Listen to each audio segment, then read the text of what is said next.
Shylo. I'm not going to go into the details of it, but without any additional delays, I'm going to bring on my co-host, the one and only Miss Barbara BK Kris. What's up, Barbara? Hey, good morning, Robert. How are you?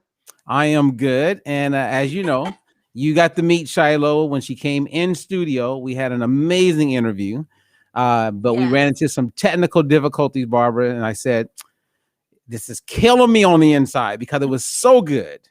But I do believe that, you do it a second time, it may be even better. What do you think? Absolutely. Yeah, it was a great interview, but it's actually it's a treat. We get to talk to her again. Yeah, I mean, it was so good. So I took notes. I actually watched the interview again, and eventually we will make it available. But for those of you who are listening in, we're going to talk about, I would say, parenthood. We're going to talk about entrepreneurship. We're going to talk about this thing called solopreneur. We're going to talk about from the bottom to the top. What else are we going to talk about, Barbara? Right. Yeah, I really like the story, the comeback story, and just that whole women's empowerment is an amazing story that she shares. So all good stuff. Yeah, and when she was in studio, she actually met with Lacey, and they had an amazing interview. And I was jealous because the entire time they were lifting each other. And I noticed that with women, you guys lift each other. And as I share with them kind of off camera, I said, guys, they don't call me and say, hey man, you look good in those pants the other day. Well, you should. You guys should. You should learn from us. Yeah, we could learn from you, but I don't see that happening anytime soon. So I'm not going to, keep people holding because we have a lot to talk about and everybody's pressed for time. And Shylo has made time for us. So let's bring her in. There she is, the one and only Shylo. Hey. Hey, Shylo. How's it going? It is going. Good. And we know that you're really busy, Shylo. And as I share with you, I apologize for the technical difficulties that we had, but it gives us a chance to do this again and to do it better. So we're going to ask a lot of the same questions, if you're okay with that. Yeah, of course. So for starters, for those who are meeting you for the first time, Shylo, I mean, you are an entrepreneur, solopreneur, you're a mom, you make things happen, you have your own podcast. Tell us, what else are we missing here? Oh my gosh, what can I talk about today? Well, from the bottom to the top, we say that all the time, but I got started in a very humble beginnings, came from a small town where there's more bars than restaurants or even gas stations. Railroad town, awesome childhood, but also a child of trauma. I mean, let's be honest. I was raised in bars. The kids took care of each other. I had a younger brother, helped raise him at the young, ripe age of 9 on, and was a hustler from the beginning. I mean, kind of in fight or flight, like a survival mode. But it was kind of that tipping point where the path was set and I just had to keep rolling down the train tracks, right? And again, had amazing parents. My father was one of my best friends. He was incredible. He battled with alcoholism his entire life. My mom also had some battles with addictions, with alcohol and some other things. And, it was definitely an interesting way of growing up, but I don't regret it. I love my parents. I think they taught me everything. I mean, even though we had some ups and downs, they gave me some incredible tools to get to where I am. And so I thank them for that because it's really important. And there's a lot of people like that. Well, it's interesting how you shared that part of your life. Many people tear up or have a hard time talking about it, but even in your time when you came in studio and we got to sit down and spend quality time, speaking with you and getting to know you even better, you always turn the rain and the clouds into sunshine and rainbows. So, I mean, would you say you get that from your mom, from your dad? Was it the hard knocks, or is it just being just thankful for the present? Well, I use humor to cover up the pain, right? No, I mean, we get that from our parents. I mean, my mom's a warrior. What was cool about her is she battled some things, but we all have demons, right? And she battled her demons openly. And it was very tough. I mean, my mom had a really tough time when she was from the age of a teenager on. And I think she just saw some things I wouldn't wish on anyone, and that how she navigated was how she handled it. But she's a true warrior. She quit drinking a few years ago. She's fun. She's still here, but she actually taught me, like, you keep moving. Like, watching her navigate some of her battles, all of her battles, was you just keep moving. You don't quit. You know, she saw her fair share of shit, I like to say, and she's a warrior. And so I got that from her. My dad also, he was humorous, sarcastic. I get my sarcasm from him. You know, we cover some of our pain up with humor, but I think that's also a really good quality. I don't think that's a negative. I think some people would say, oh, well, you shouldn't do that. No, I mean, not everything has to be dreadful. You know, yeah, I had some serious things happen, but who hasn't? I could find someone tomorrow, today, that has it way worse than I ever did, or is going through hell, and they're navigating it, and they're surviving, and they're making it. And so I think we turn our pain into our purpose, and that's what this podcast about, right? That it's our pain is our purpose. And as long as you can identify that. And we talked about, Barbara, I think we talked about being 100% accountable. Like, in this journey, people who are 100% accountable, they're the ones who win. And that's really what you need. You need to be accountable, and you need to own your suck. Yeah. Oh, I own your suck. That's awesome. Own your suck. Yeah. You know, like right now, I don't have any makeup on, so I'm just gonna go with it's just what we're doing. I know. So I'm glad you say that, because I, tried to squeeze in a workout before this, and I'm like, damn it, I was a little pressed for time. But hey, this is how it goes. Exactly. I tried to squeeze in a podcast before this, and I'm like, oh my god, and then I'm like, I don't have makeup on, and I'm just gonna do this, and good lighting, right? Good lighting. You look beautiful. And so I want to go back to, thank you. To the point that you made about how you appreciate how your parents were. Do you think that you always had that appreciation for them, or did that come as you started moving through your life and your journey and your own struggle? Did you appreciate what they were kind of showing you at that time? No. I mean, at times you want to have a pity party. You want to be like, oh, poor me. Look at this. With my mom more than my dad. And that's just because girls always love their dads, no matter what their dads do, for God's sakes. And that doesn't mean my dad was a bad person. He was incredible, an incredible human being. But I mean, I had a lot more forgiveness for him than I did her when I was younger. I feel bad about that now, because when I really look at some of the challenges she had, she didn't deserve all that. And so, we have battled quite a bit when I was younger. And there was a lot of hurt, and I used to blame a lot of stuff on her. I think as I got real responsible real quick when I was about 18, 19, I got married, had a baby. We'll talk about that. But that's really when I started to look at her different, like, she was doing her best. And I'm now in a situation where it wasn't ideal, and I was doing my best. Mm-hmm. So my judgments came back on me, and I paid for some of my judgments to my mother in my life. Mm-hmm. And even now I see it. I'm like, I shouldn't have judged her so hard. Wow. Mm-hmm. I love that. It's that humility that I believe separates people also from going from the bottom to the top. And so since you kind of touched on the fact that you got married young, you saw a lot of the things that your mom was challenged with that you could have judged, or maybe judged at one point, but learned to not judge. And then you can do that reflection on yourself to this day, right? Going through all that you've gone through, but you've attained a sense of success, not just financially, but just in happiness and family and all those things, right? Mm-hmm. But people who are watching and learning about you for the first time, or people who know you, maybe they don't know this, that it wasn't always roses. It wasn't a gold road you walked on. So, right. So tell us about like that beginning of, getting pregnant early in life, getting married, divorce, and then let's kind of work our way up to how you got to where you are now. Well, there was a lot of shame behind that. So I was dating a guy in high school, and his best friend started to like me, and I thought, oh, it doesn't matter, right? There's no consequences. So I started dating his best friend and got engaged in high school. Yeah, it was not super great. I got engaged in high school. What the hell was I thinking? And then moved to Hawaii, ended up getting pregnant, getting married, having a baby, and then stuck on an island, had no money, couldn't even call home because I had no cell phone. I mean, I was writing letters. I was writing letters. Not only that, in between all this, I screwed over one of my best friends because I just kept making really bad mistakes. I just kept making bad mistakes, thinking, oh, there's no consequences. And in a year or two's time, I had some humble pie because I was alone with a baby, no friends, and hadn't talked to my parents.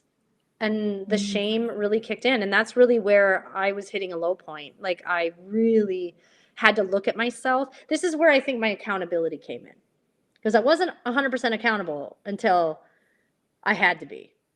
And I stopped blaming people at this time. And I really started to look at myself and be like, you made some really stupid choices, and they just kept going, and you kept hurting people. And I just would spiral. It was like, oh, I did this. Now I'm going to do this. Now I'm going to do this. And it just wasn't, it was always for the wrong reasons. And I was a mess. I was a hot mess express. And there was a lot of people who put me in my place too. I'll be honest. Like, there was some people who scathing things they said to me, but they were true. And it was during that tough love, right? You look over and you got this baby. I think you've said that, you know, you weren't homeless living on the street, but you didn't have a home. Correct. So there was nothing. I mean, there was no car. You couldn't just get around. So you went from that to like running into an opportunity where you discovered that you are this solopreneur, this entrepreneur.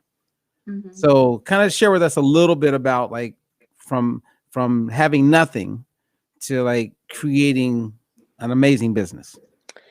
So it's interesting because, like you said, I wasn't homeless, but I was bouncing around with a baby. I got into serving. I was an Applebee's server. Made some of the best friends of my life there. Applebee's. I got a queen bee. Where is it? Where is she? There she is. The queen bee on my arm. Oh! It's not because of Applebee's. I would love to say that was the story. That'd be crazy. That's not why. But we'll just shout out to the bees. I love my apple buddies. Bees, yeah. I know. I love bees. They're so cool. So, anyways, I started. My first solo business was cleaning houses for people around on the lake. So people who had some good money and they wanted me to come in and clean their house. And that was my first experience with owning my own business, right? So I did that. I was working at Applebee's, and I was also working at Bath and Body Works every now and then to make money. And like, I was just hustling in every way I could. I went to school full time while I had my daughter and ended up getting married. So in between all this, I got remarried to a friend from high school, my best friend from high school, one of my best friends.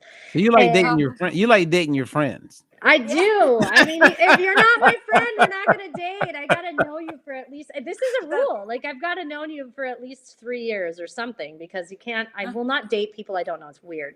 I won't go on like blind dates and stuff. So I'm married, by the way. But anyways, so I get remarried. He is a professional racer. I think, oh my God, I can take a deep breath. You know, I've been hustling. We are traveling the world. We have this beautiful life. We have 2 more children. And the economy crashes, and Shylo is desperate because I can't go back to being a server. I'm a dental hygienist. I just had a baby. He's working for friends. You know, he's trying to establish his own business. And I'm like, there's no time in the day. And, you know, I was also very introverted. I didn't like speaking in front of people. To get me on something like this would have never happened. I hated Facebook. I hated my phone.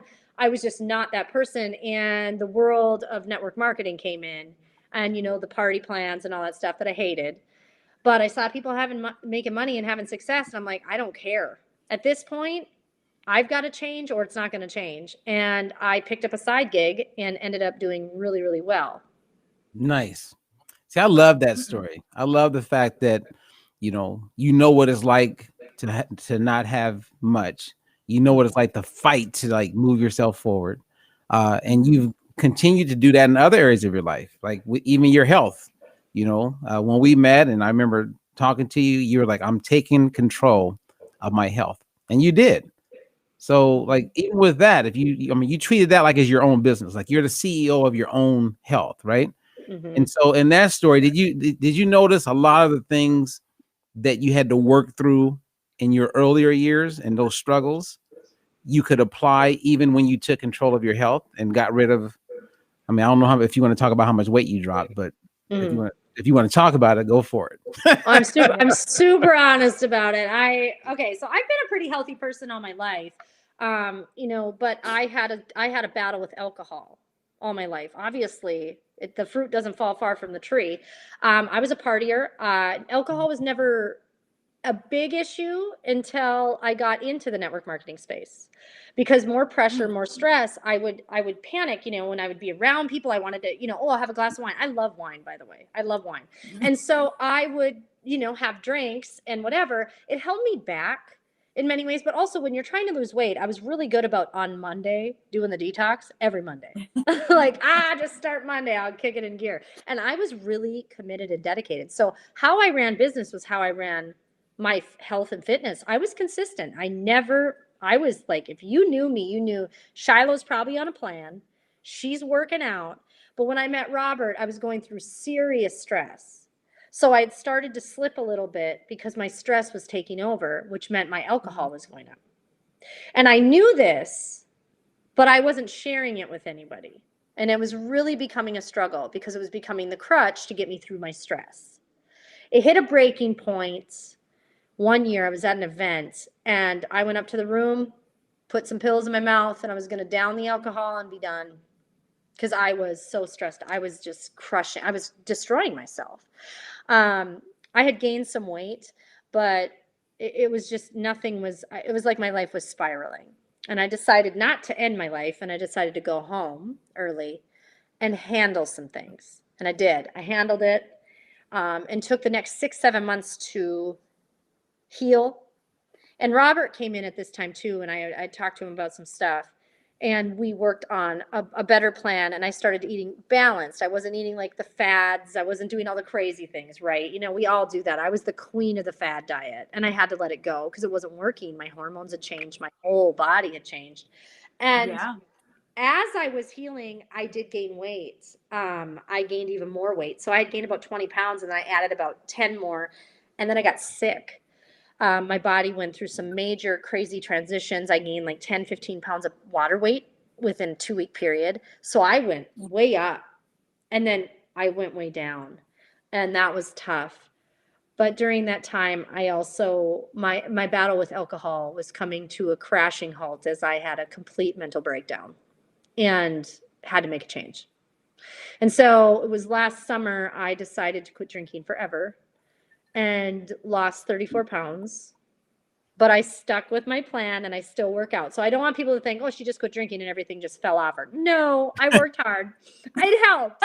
When you're not chasing alcohol, and Robert knows this, and Barbara, you know this, alcohol, you're chasing it. Like, you have to plan everything around your drinks because there's so much sugar and it just slows you down. Your metabolism slows down. And so it was just a lot easier, but I still had to work on it. And I'm finishing up a 75 hard. Right now I'm on day 50. So I look pretty darn good. I'm not at my perfect, oh my God, perfect. There's 18% body fat type of stuff, but I look good and I feel good. And that's what's important, is I feel good. I'm very healthy. So that journey was tough, but it was worth it. And I'm 8 months sober, going on 9 months sober. Nice. See, I love that. I love it. I love the fact that you took control of it. I mean, as Barbara works with her clients, if I'm working with clients, as you work with clients, when they wake up and they have that moment when they take control and they decide, those of you who are listening or watching, when you make that decision, the root meaning of the word decision means drawing the line in the sand, meaning I'm not looking back. I'm not going to look at what happened last week or last year. I am focused on right now and moving forward. When you take control, like you did with your health and like with your business and other things you're doing, I mean, only good is going to come out of it. You know what I mean? Like, only good is going to come out of it. And as we're on this topic, if you don't mind, I love the word solopreneur. I love everything that represented. And I was talking to Barbara the other day, and Barbara actually shared an analogy about it. So maybe, Barbara, if you remember what I'm referring to, let's talk about that solopreneur as far as, people with their brand. Like, I mean, I talk about it with diet-free life coaches, right? So when they become a diet-free life coach, I don't encourage them to go out and say, hey, I'm a diet-free life coach. They can, but that's branding diet-free life. Whereas like Barbara has her own brand, even though she's trained on the Diet for Your Life methodology and she's a coach, she's branding her brand. And the way you were talking about it, you know, Shylo and Barbara, and even with Michael E. Parker, when he was talking about it, it'd be so helpful if we could drill that home and help people realize the importance of their own personal brand. Man, I would be happy for everybody who gets that. Yeah, that was a really good talk. And you know, and I have, I think, a unique perspective because I came from, you know, 20 years in corporate America, you know, working in aerospace. And, you know, when I started as a entrepreneur, solopreneur, like you say, so when it comes to branding themselves, is that it's so much easier to promote something else, you know, whether it's a company that you work for or a particular product that, you know, you might be selling. It's so much safer to kind of stand behind that, because if it doesn't work out or doesn't go as great as you thought, then it's not so much of a hit on you personally, because it's putting yourself out there, right? It's scary. And I think that especially for new entrepreneurs or new solopreneurs, that it's to think of themselves as this is their bread and butter, and I'm putting myself out there and I'm putting my name out there. If, you know, if people don't like me, that's going to suck. And I would rather them not maybe like a product or something like that. And it feels so much safer that way. So that was how the conversation went, in that, you know, just sharing that from my perspective, that I remember feeling that way. I remember coming from aerospace and thinking, like, how can I bring these two worlds together? They seem so different. And it was scary for me. Really, it was just scary. Mm-hmm. Well, I think it's important to understand the difference. And like Barbara just said it, like when you're branding a business, you know, I've done that for several years in the space. So I was branding companies, and that people would know me for the company, like, you're that. They would actually call me the company. And it was, and you know, at the time, like I was like, oh, that's so cool.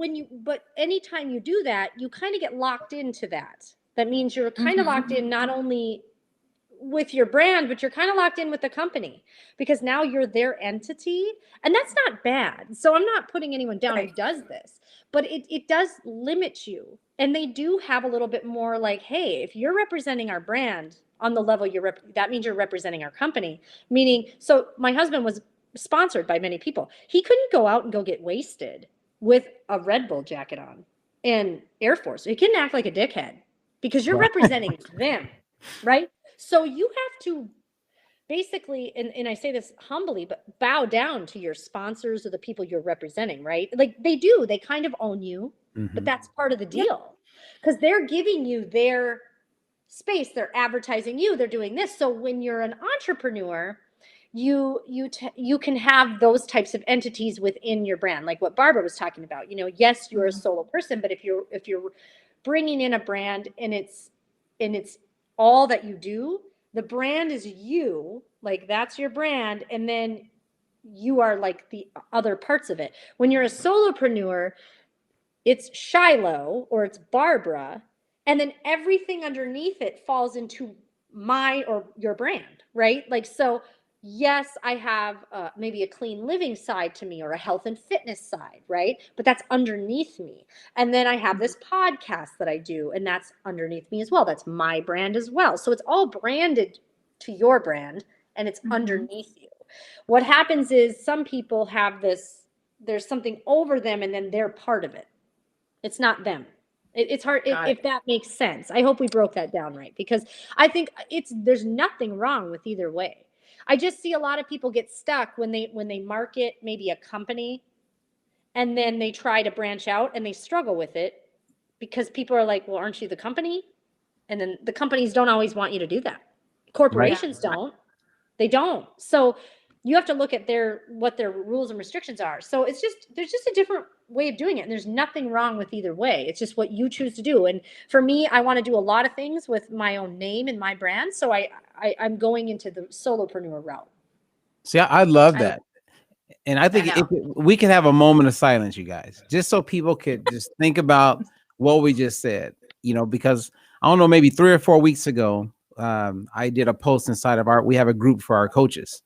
And I posted and I asked them, I said, if we went to people who know you well, who have known you for years, who still have some type of contact with you, and we said, hey, like if I went to them right now and said, with regards to Barbara, like, what does Barbara do? Who is Barbara? And my question to the coaches was, what are they going to say? Are they going to say you're a nutritionist and a weight loss coach? Are they going to say, oh yeah, she's a teacher over at that elementary school? Are they going to say, oh, she sells Shakeology with Beachbody? Like, what are they going to say? Who are you? What is your brand? Right, Barbara? Like, what's your thoughts on that? No, I think that is, well, one, I love how Shylo put it. I think that you described it really well. And I would say, because I left the corporate world, oh my gosh, now it's been almost 6 years. And if I knew had this wisdom then, that would have been, I don't know if it would have made as much sense after having to go through it for a few years, but just understanding that difference between, having like that umbrella, whether it's you as a brand first and then the other things below you, that's part of you. Understanding that would have made is for me is such a nugget of knowledge and wisdom that I feel would have made just the overall process of, running your own business, being a solopreneur, so much easier with respect to how to streamline what you're doing, as opposed to thinking like you have to do a million different things to try to find yourself. Because that's kind of like what I struggle with. And I don't know if that really answers your question, Robert, but because I kind of did that too.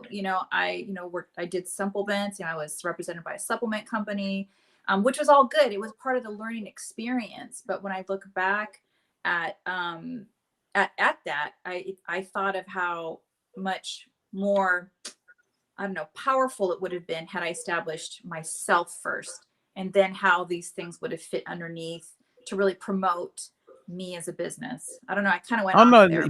Both of you guys have killed it 100%. And I lived it, because before I got into this space, as I was sharing with you guys in our talk before, I was heavy into rape and assault prevention.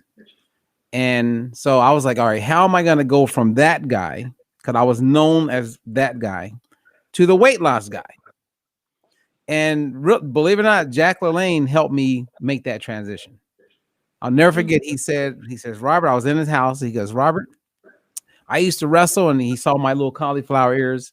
And he said, I loved it. But one day my manager came to me and he says, Jack, do you want to help women lose weight and men get in shape and people be at their healthiest? And Jack goes, yeah. He was always animated, right? And he goes, yeah. He goes, do you think they will listen to a wrestler? And Jack never wrestled again, because he did kind of like that pro wrestling a little bit. And he realized what his brand was. And if you go back and look at him with his jumpsuit, you go and look at Flavor Flav with his clock. The clock. That's all branding. That's branding. So Shylo, you killed it. And thank you for like getting our mind to think that way. I hope Michael E. Parker is listening to this, because this goes right in sync with a lot of things that we were talking about when it comes to being an entrepreneur, solopreneur, taking control and running with your life. So I want to shift, however, if you don't mind, because when I said out loud rape and assault prevention, there's a part of me that thought about your podcast, which will make links available for people to go to your podcast. But you're so transparent in your podcast, Shylo, that you talked about, with your daughter. You guys both came on there, and it was touching, mind blowing. And two things one, I would like you to share a little bit on that. And I also want to just share with everyone who's listening in with Shylo is that Shylo and Barbara and a whole bunch of other people, sometimes they're prejudged based on what they look like or what they say in a snapshot. And you have no idea what those people are dealing with. As Shylo has mentioned, she is at the bottom. She worked through it.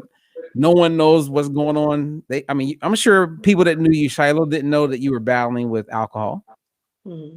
But behind closed doors, you were dealing with it. But on the outside, people just saw what they saw, and they came to their own conclusions. So that was a mouthful. But I would like to touch on all of that. I would like to touch on your podcast, the conversation you had about your daughter, and some of the issues that you don't mind sharing there. And then I want to transition and talk about that preconceived challenge that you guys are up against often. Oh my gosh, all the time. And actually, I was just talking about cancel culture on my podcast. I did a real short, sweet one, and it's just a real thing. So, yeah, so my daughter and I have been through a lot.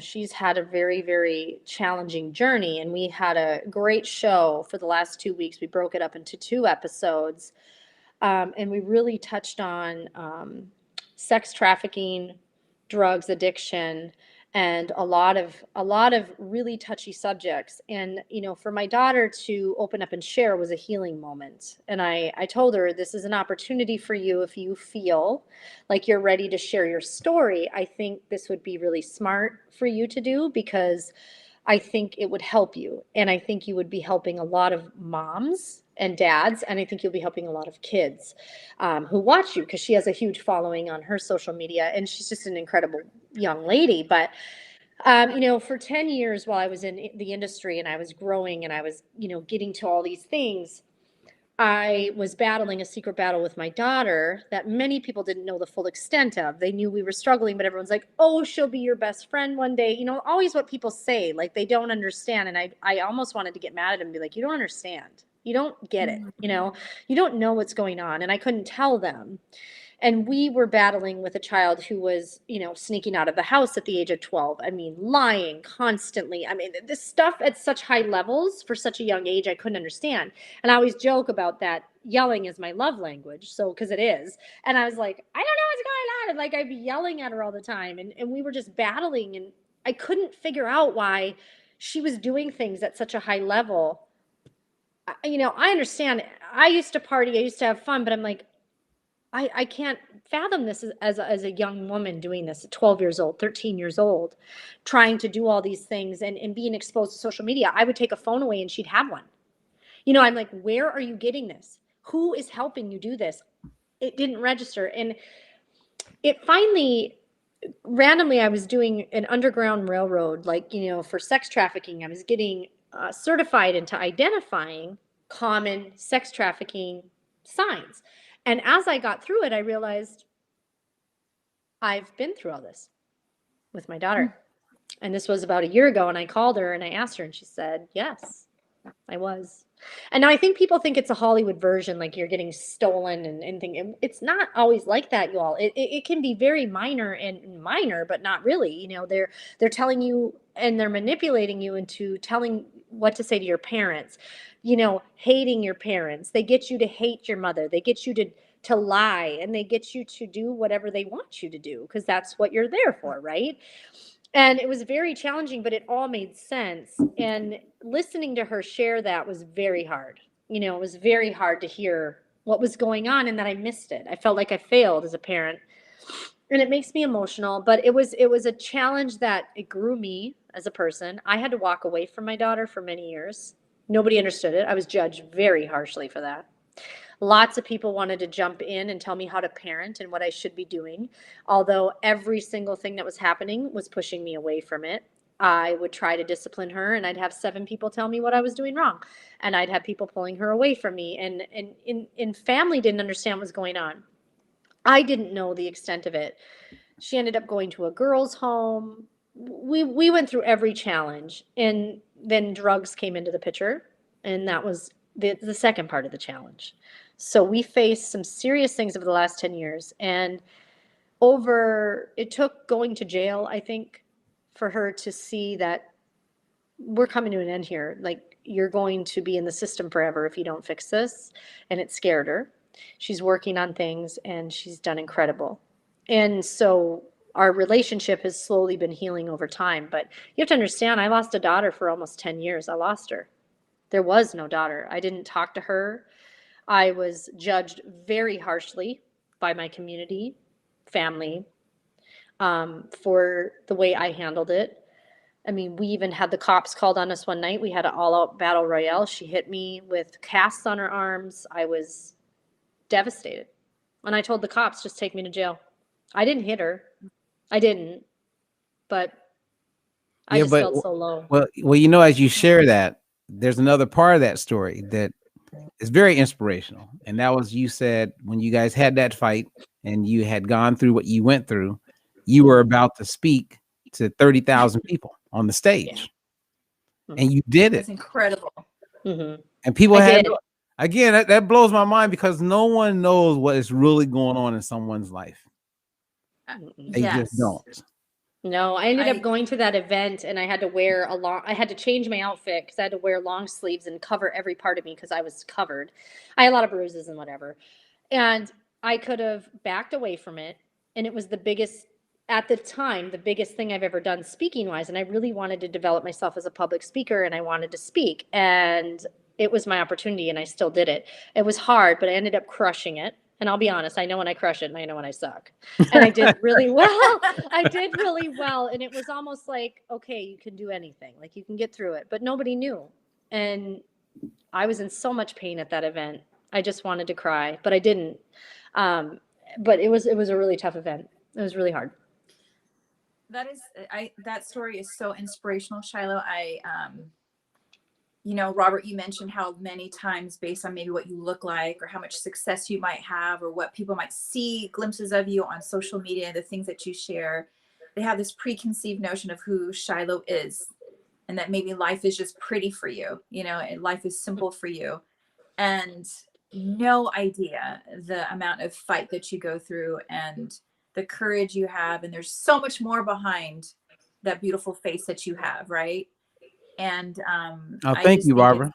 Yeah, you too, Robert. There's so much more behind that beautiful face you have, Robert. But Shylo, I just, as from woman to woman, I think that oftentimes, oftentimes we can be our own worst critic. But I think even sometimes too, based on how women look, that there's just, like I said, this preconceived notion of who you are, what you're going through, and maybe how easy life looks for you. And it's so not that way. I mean, you have basically scrapped and scraped for everything that you have, and shit, like, power to you, girl. I mean, that's awesome. See, there you guys go, like lifting each other, supporting. Girl, you look good. Girl, oh no, you look good. Girl, you look good. I mean, I'm telling you, later today, go on Facebook or YouTube and look at guys interviewing. And guys don't stop in the middle of a talk and go, man, I like how you did your mustache, man. They should, though. They should. Guys would have such a different way. I mean, it's so awesome. I do know some guys who are incredible at that. And I did tell you that. I'm like, I've seen men, and they're the men who piss the other men off because the women love it. The women are all over it. When they watch a guy walk in and they have confidence. And I'm actually interviewing a guy that I would say that is like this in a couple weeks. And he does this. He walks in, he's fabulous. He's always dressed to the nines, but he loves to compliment men as well as women. And the men hate him because the women love him. Well, hey, you know what? He's got game. Hey, I have a lot. Let me preface by saying I have a lot of gay friends. A lot of gay friends. And every woman benefits from having a gay male friend, because to me, that's what you're describing. All my friends, like, I learn from them. And you're right, they do compliment. They do. Like when I see my buddy Chris, who is on and off PR guy, he's always dressed to a nine. And when he sees me, he'll go, okay, you looking good. Or they'll tell you when you're not so good either. Like, ooh, you gotta fix that. They'll also let you know when you need to fix that. Oh yeah, they get that together. And it's always hands. I have 2 gay brothers, so I'm all about it. Tons of gay friends. Absolutely. You if you're looking bad, they'll tell you. Like, oh yeah. I was like, what are you doing with your hair today? What are you doing? Yeah. That hair's not working. Right. And you know what? If I were you, Robert, I'd take that jacket off. Yeah. Thanks a lot, Chris. Let's keep it moving. Now, as a speaker and as a person, when you speak, do you share a lot of your story, or does it depend on where you're speaking? What's so funny is I finally opened up about my childhood recently, and not that I've never talked about it, I just didn't talk about it. And then I also didn't talk about my daughter till recently, because I didn't want to exploit her, nor would I do that. It was her choice. And now that we can be open about it, it's been fantastic. It's been healing. My story was edited. Super. So when I first got started in the industry, it was just, we lost our businesses, we lost this, and we did this. Look at how great we're doing. That was our story. So you can imagine that people weren't always, they thought I was fake for a long time. And so I struggled with this authentic part of me, but I'm like, how do I talk about this? How do I talk about my daughter? How do I talk about my childhood when I don't want to hurt people's feelings? I think the truth sets you free. And I've just learned to navigate that. Listen, my dad wouldn't care if I shared that story. It's the truth. I absolutely love and adore my dad. My mother is a rock star. She doesn't care. She would get on here and be like, I did all that. she would own it. She's the most accountable woman on the planet. And I think that's what's important too, when you have somebody like that, where you have accountability, and a mother who's very honest, but a good mother who owns that. And I think I'm just blessed to have that. And also my brothers are fantastic. And, the people in my life are fantastic on just being authentic. Well, I'm gonna share something that will be life-changing for anyone who gets this. And it's something that I saw in my mom. So I went to Al-Anon as a kid. I watched my mom battle with her weight forever. Alcohol, men, all the things that would go with that. And when I was 13 years old, she made a decision to get honest, and she went to rehab. And that was a long time ago now. I mean, 35 years or something. That long? Jeez. Right. Well, it's been a long time, but she has something. And my partner, Greg, has this same thing. And he owns a company called Soba Recovery Centers.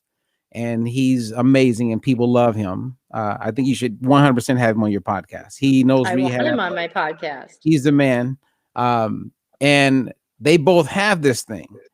And I'm seeing it, and I'm not going to use the word honest, because I mean, it's part of it, but it's transparent.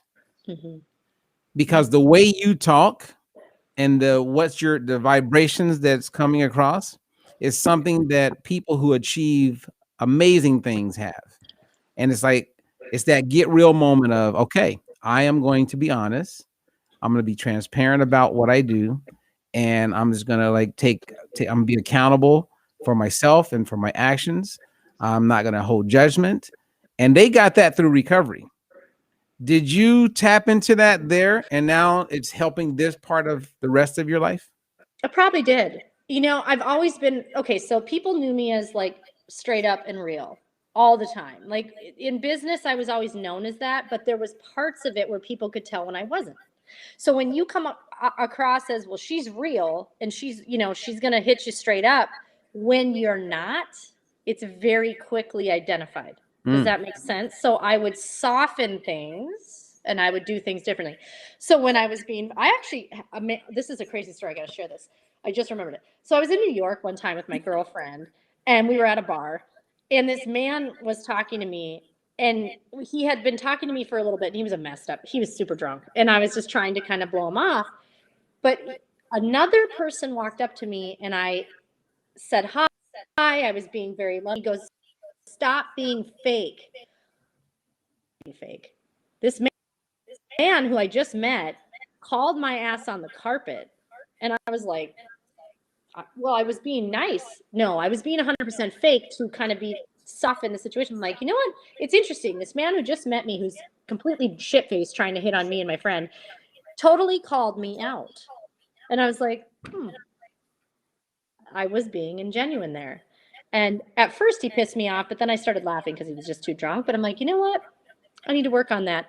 But being sober and going through that, I just think everything is lining up on purpose. I do think everything is on purpose. You go down this path and then it leads you to this path. And it was the opening of the door to be my full self. Like, there's the one thing. It was always the one thing. Alcohol was always the one thing stopping me from being at the top of the company. It was always the one thing from stopping me to be better. It was the one thing that stopped me for opportunities, because I'd be too scared to take on a hard project, because what if I'm hungover and I screw up? What if I screw it up? What if I can't do it? I think I mentioned to you all when we did our podcast, I'm like, normally I'd be shaky and feeling it. Yeah, because I'd be hungover, because I would have had drinks the night before and I would have not been able to get through it. how amazing is it to have speeches where you're not shaky and you're not scared and you're not, because I'd get anxiety because of alcohol. It's so interesting, the doors that open up when you take the one thing away. And I talk about the one thing all the time. It does not have to be alcohol. It could be porn. It could be food. It could be negative self-talk. We all have our one thing. Maybe you scroll Facebook all day and do nothing. Maybe you procrastinate. Maybe you sit on Netflix and do nothing. You know, what are you consuming in every area of your life? You know what I mean? Yeah, I love that. I think that, and you even touched on it earlier too, with respect to your, your journey with your health, that you had been, pretty healthy and fit most of your life, and went through this period of struggles, and how, dealing with, I think, really being honest with yourself helped you to recover. Now, what would you share with people? Because let's say from a coach's standpoint, from a nutritionist and a weight loss coach, I'm dealing with people who I can see, and I don't know what it is that they're struggling with, but I can see that there's at least there's something there in some of the people that I work with that's absolutely holding them back. And whether they're trying to find out what that is or they're in denial, what would you share for people out there to say, really coming to terms with that thing that's holding them back from, whether it is weight loss, whether it is pursuing a career, anything? What would you share as far as a tip to really address that block? You have to be 100% accountable, which we talked about, but you also have to heal your shit. You have to own your past. You have to own who you are, and you have to stop apologizing for it and just deal with it. Too many people want to be victims. Too many people want to blame. Too many people, oh, it's because of this. It's because of this. Listen, on paper, I would never be where I am, ever. And the thing is that I never acted like that. I always knew there was something more. I always knew I could do more. I would envision, I would have a grand imagination. Get your imagination back too. Start believing in yourself. But here's the deal. You need to heal this stuff. You don't overeat because you're healthy in your mind. You overeat because you're hiding something. You overeat because it's suppressing something. What happened? What do you need to heal? And the thing is it's really hard. Why people don't get to where they want to be is because they're too afraid to handle the one thing. It wasn't alcohol. Alcohol wasn't the reason. Alcohol was what I used. Mm-hmm. What was my thing? All the garbage I shoved away for many, many years, not dealing with pain, trauma, sadness, generational curses. I do believe in that. I definitely have a few. And the thing is I had to own it. I had to feel it. And here's the thing. Most people don't want to feel it. They don't want to feel the pain. So they're like, no, I'll just keep doing this. But I want to be successful. You can't be. You're not going to lose weight if you don't deal with why you're not sticking to your plan. Why can't you stick to a plan? It's not because you just can't. It's because of other things. And so people they don't want to go through pain. And it's painful. Success is painful. All of it's painful, but it's worth it. It's definitely worth it. In psychology, we have this thing we refer to called competing intentions. And we teach this like when we work with clients, mostly one-on-one. Most people have an intent, let's say, to lose weight. So that's my intent. Mm-hmm. And my intent is I'm going to eat these fat burning meals. My intent is I'm going to snack. My intent, I'm going to exercise. But then they have competing intentions. I really want to go to that party. I really want to eat that. Yeah. My intention is to eat one slice of cake. My intention is, so then we have a thing where, okay, they're competing. Who's going to win? And when you do that kind of work, you put yourself in a position where one of those intentions will be fueled more and will win. Because my intent is to have a good time.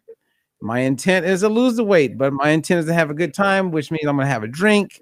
You know what I mean? So you have competing intentions that are constantly being thrown at us and we're pushing out.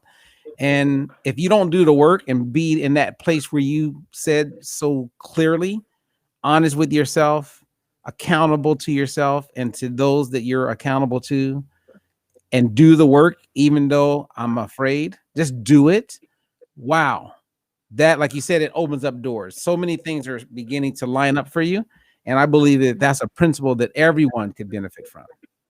Mm-hmm. Do it scared and do it messy. Stop trying to be perfect. I think that's really important too, because people are like, well, I have to be perfect. I have to learn everything. I have to learn all the things. No, you don't. No, you don't. I looked like a freaking fool so many times. But here's the thing. Everyone's like, well, how did you grow so fast? I just did it. A lot of the times when your back's against the wall, why do underdogs always win? They have nothing to lose. It's already gone. Like, they're like, I don't care if I look like a fool. I have no money. I need to make money. That's why you see these people come out and they're like so fast and they're just exploding. They just don't care. Like, I read Flav's book and I loved it because he came from, I mean, he had a tough life. It was a street life. He didn't care. He was awesome. I mean, looking at people like that, it's like, look what he did. Look what he did. And he overcame some crazy stuff.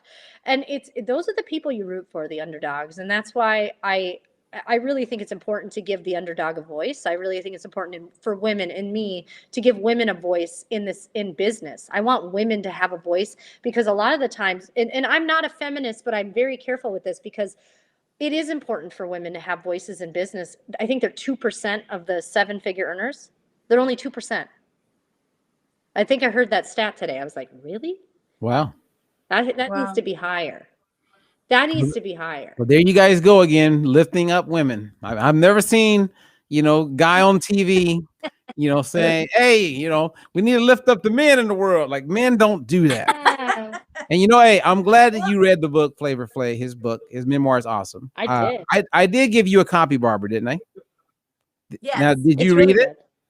I got like a quarter of the way through. She didn't. Yeah, read that book because I will. It's a good book. I mean, and you can pick up a lot of cool things about him, and you'll walk away at least understanding why the clock is the clock. Right? Because that was when he did the whole Beastie Boy thing. Remember, like in New York, everybody used to wear these clocks. I'm not going to give it away. Yeah. I should actually give away a book. So because as Shylo's on the stage, no one knows what took place the night before. No one knows what's going on in her life. Both of you, people would have a perception before they even get to know you. And then once they get to know you, and this is a question for both of you, what's the number one thing you hear when people get to know you? Oh, wow. Okay. So I think more recently, I think this has been interesting because it usually comes through Robert. Like if we have guests or things like that either come into studio. And I always hear after the fact that, oh, she's really nice. Like, oh, so I guess, there was this preconceived notion that I'm not that nice. I don't know, but it's pretty interesting because I think I'm extremely friendly and loving and a hugger. And, my mom is, my family is a very loving family. And that's just all we're about. And so when I hear that from people saying, oh, she's actually, that's how it's put. She's actually really nice. It's like, wow, okay. I mean, thank you, I think. And I don't even realize they realize what they said, right? I can see someone meeting Shylo after the event. They see her on the stage and they go, wow, Shylo's pretty cool. And what they're saying is that they didn't think she was cool. They thought maybe she thought she was better than me. Yeah. Not knowing all that's going on. So if anyone got anything out of any of this, I see both sides of the coin. One, don't judge people. You don't know them, which is tough at times. And give yourself an opportunity to be transparent, authentic, just be yourself. And whether they love you or not, their judgments may block you. Just be yourself because you can always fall asleep at night when you know that you were being yourself and you did the best you could do. Can I get an amen? Amen. So with the podcast and the speaking, helping women, yay women. What's next for Shylo? Oh my gosh, just growing my brand. I'm taking on some VIP clients right now too. I think I messaged you that today, but it's very, very small. This is more like life coaching more than, it's not specific to one area. I think, we talked about it. You have to have everything in your arsenal to be successful. If you are battling, you know, you're battling maybe your spouse, maybe you're battling old wounds, maybe you're battling like even addictions or food, or, you know, it comes down to everything. You have to have everything in check to make it work. And you could try to fake it till you make it. But if you don't fix some of these major things, you can't. And my challenge is going kind of digging deep, collaborating with many high 7-8 figure earners and celebrities to help people do this. And I've been blessed to be collaborating with a lot of amazing people, including Robert and Barbara, and some really incredible people that just have talents. And we need to come together and collaborate and help a lot of people. So that's what I'm doing, and staying busy and building my own team with, you know, within my network marketing company. That's always there. That is like amazing and incredible, and absolutely love my crew there. The Rebel team, love the Rebel team. And then, you know, just opening more doors and hoping to expand some other things that'll be coming down the pipe. But I'm very excited. Awesome. Well, I got a couple questions that have come in. Melanie, she asked a question. So what is your suggestions to finding that right business that makes you have spark again? I'd like to ask both of you that question. Okay. Find the culture first. Find a culture that aligns with your beliefs, your values, your goals, the people you want to work with and grow with. Find people that are going to grow you. You're not going to be the smartest person in the room. If you're looking for a company and you are the smartest person in the room, get out of that room, and that's not your company. Simple isn't always the answer. I hear a lot of people, oh, it's simple. That doesn't mean that's the answer. Challenge yourself. Find something that's challenging and fun, and know that life of an entrepreneur is not sunshine and rainbows, that there's not going to be somebody waiting for you every day to go, let's go, let's go, let's go. It's called being your own boss. And if you need encouragement, this is from Elon Musk, don't be an entrepreneur. That's my advice. Come on. That's good. Really good. Mm-hmm. Ooh, I would have to say, okay, for starters, I would have to say you really have to think about what speaks to you, you know, really what, you know, kind of like what's your purpose behind what you want to do. But then when you're trying to align yourself with whether it's a person or a company, you've really got to find something that pushes you to be, I think, truly authentic, like pushes you to be your best. And so, for example, actually, like when I met Robert and learned about Diet Free Life, just to share, is that learning the methodology for me was like just complete harmony with what I was doing as an athlete to what I understood about nutrition at that time. And it actually forced me to step my game up. You know, I had to learn a lot more about it. You know, Robert as a mentor really forced me to step up. And like you were saying, Shylo, you know, I was not the smartest person in the room. I had to learn. I had to just learn and grow and continue to learn and grow. And I think for me, that's been the best thing, is to always be in an atmosphere of learning, of growing, and at the same time, which is important to me, is giving back and helping others as well. And so that culture for me was extremely important, that it was something that I could constantly learn myself and then share it with the people that I was either working with or touching in some way or another. So that's what speaks to me, and I would share with others. Nice. Well, the feedback on that was truth bomb. Hashtag. You got it. Well, information is being provided for anyone who's watching this or listening to this. If you want to contact Barbara Kris, if you want to contact Shylo, check out Shylo's podcast. You know, Barbara and I have a show called the Stayhealthy Experience, which this is it. Right here. And I would like to say, you know, because we had Lacey Green on the show, which was fun, and I would love to have Shylo on. So we want to check in with you and find out what's going on. You know, give us some updates. I'd like to have you back, the same as I want to do some things with Lacey back, because this was a wealth of knowledge, and I would love for us to start helping people really maximize their business. Those who want to be that solopreneur. They want to take the bull by the horns. And I've seen both of you help people. Like, they don't have to be doing what you're into, but I've seen you still extend your hand and your help to these people who aren't doing business with you, because that's just the kind of person that both of you are. So I applaud both of you for who you are, and I'm just honored that I have the opportunity to to be able to spend such quality time with two really cool people. Well, I'm super grateful you had me on, and I will come back again. Yes, it'll be fun. All right. Definitely. Well, I know we're all busy. So again, we want to say thank you, Shylo. And as we always say, Barbara, right? We encourage people to get healthy, be healthy, and what?